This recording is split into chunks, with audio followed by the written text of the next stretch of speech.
एक 80 वर्षीय व्यक्ति अपने 45 वर्षीय उच्च शिक्षित बेटे के साथ अपने घर में सोफे पर बैठा था। अचानक उनकी खिड़की पर एक कौवा बैठ गया। पिता ने अपने बेटे से पूछा, यह क्या है? बेटे ने जवाब दिया, यह एक कौवा है।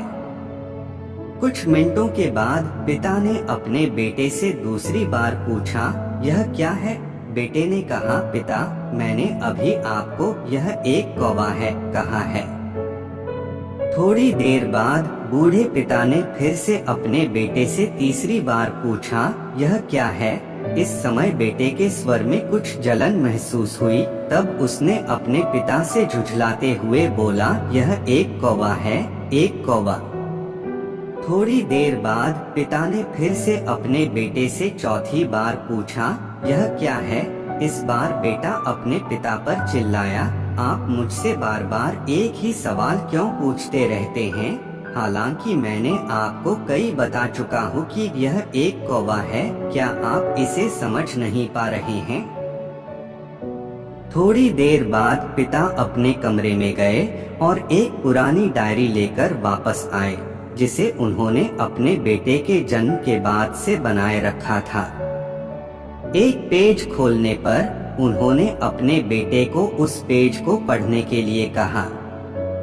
जब बेटे ने इसे पढ़ा तो निम्नलिखित शब्द डायरी में लिखे गए थे, आज मेरा 3 साल का छोटा बेटा सोफे पर मेरे साथ बैठा था, जब खिड़की पर एक कौवा बैठा था। मेरे बेटे ने मुझसे 23 बार पूछा कि यह क्या है, और मैंने उसे 23 बार जवाब दिया कि यह एक कौवा था। मैंने उसे हर बार प्यार से गले लगाया और उसने मुझसे 23 बार फिर से वही सवाल पूछा। मुझे इस बात से बिल्कुल भी चिढ़ नहीं हुई कि मैंने अपने मासूम बच्चे के लिए प्यार महसूस किया है, जबकि छोटे बच्चे ने उससे 23 बार पूछा, यह क्या है? पिता को 23 बार पूरे सवाल का जवाब देने में कोई जलन महसूस नहीं हुई, और आज जब पिता ने अपने बेटे से सिर्फ 4 बार यही सवाल पूछा, तो बेटे को चिढ़ और गुस्सा महसूस हुआ।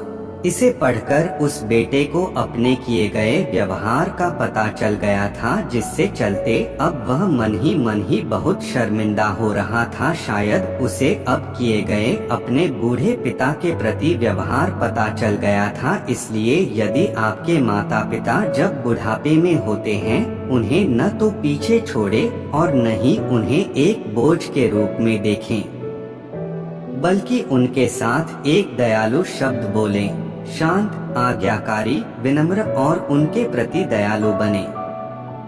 अपने माता पिता के प्रति विचारशील रहें। आज इस बात को कहें, मैं अपने माता पिता को हमेशा खुश देखना चाहता हूँ। जब से मैं छोटा बच्चा था, उन्होंने मेरी देखभाल की।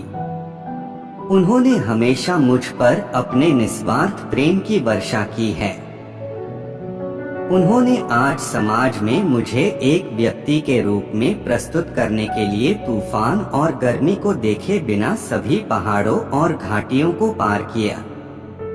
भगवान से प्रार्थना करें, मैं अपने बूढ़े माता पिता की सर्वोत्तम तरीके से सेवा करूंगा। मैं अपने प्यारे माता पिता को सभी अच्छे और दयालु शब्द कहूंगा, चाहे वे कैसे भी व्यवहार करें। वीडियो देखने के लिए धन्यवाद। ऐसे ही और मजेदार रोमांटिक लव स्टोरी एवं कहानियाँ देखने सुनने के लिए हमारे YouTube चैनल को सब्सक्राइब जरूर करें। धन्यवाद।